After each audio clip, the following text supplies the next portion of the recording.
Some of the best things in life come as a surprise. That's what Janet and I experienced in June of 2007 while at the Billy Graham Training Center in Asheville, North Carolina. Skip and I were at the training center after being invited to become chaplains with the Billy Graham Rapid Response Team.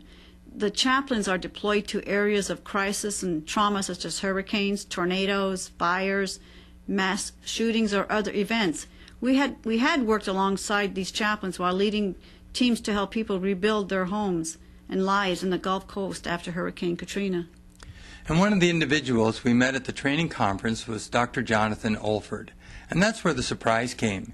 You see, we, along with 200 participants, were there to receive training to help victims of traumatic events. We listened as Dr. Olford described with the stress of trauma and crisis due to people mentally, emotionally, and physically, how the loss of what was normal and routine affect the ability to think clearly and appropriately, how losses and events that refuse to make sense will challenge your very beliefs about God when you need them the most.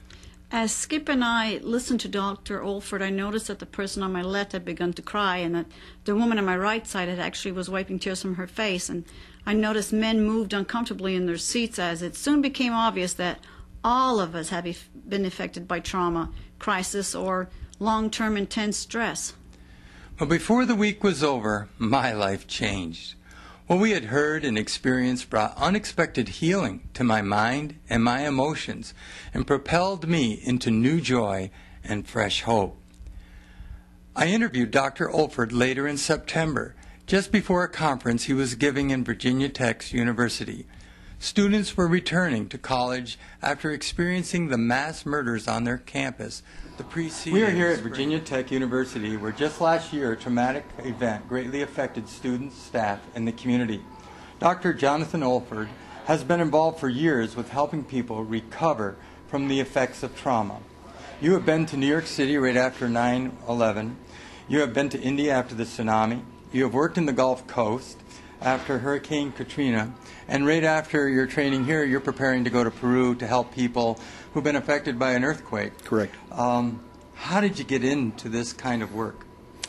Well, that's a great question. It's really been a path that the Lord has led. My background is in missions.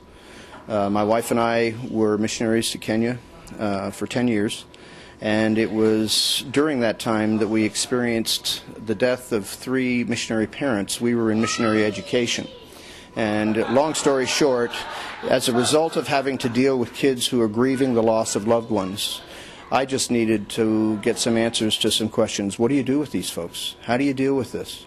It was with that in mind that I came back to the States. One of the groups of people that are very caring and loving and really want to affect people are pastors in their churches. They want to bring love and caring and concern to their people. In your experience, have you found that pastors themselves that they struggle with the effects of personal trauma or stress, and how does that affect the way they might think or feel? Well, boy, that's a loaded question. I think I could answer initially by saying absolutely and most assuredly. One of the things that affects pastors more than any other group is the fact that they have very few people to go to. Sort of like being the president. I mean, who does the president go to for comfort, for encouragement? How many pastors have walked into a deacons or elders meeting and sat down and said, well, I'm not really ready to do this just yet. I just had it out with my wife, and I need to get my act together before we move on the agenda tonight. No, the expectation is that life is smooth, that life is easy, that life is cordial, that life is civil, and the fact of the matter is that they are human just like us. Then on top of it, they are also responsible for the spiritual, mental, social, economic, vocational, and whatever well-being of everyone in their congregation. And that is virtually impossible. There are 300 pastors that step down from ministry every month right now in the United States. 70% of seminary graduates leave the ministry within 5 years. And the fact of the matter is that the ministry is now defined as the most hazardous profession in the United States. And the fact of the matter is that the ministry is now defined as the most hazardous profession in the United States. Pastors are notorious for not taking care of themselves, and that makes perfect sense. They wouldn't have gone into ministry if they weren't selfless. But the fact of the matter is that can backfire. You got to take care of yourself as well.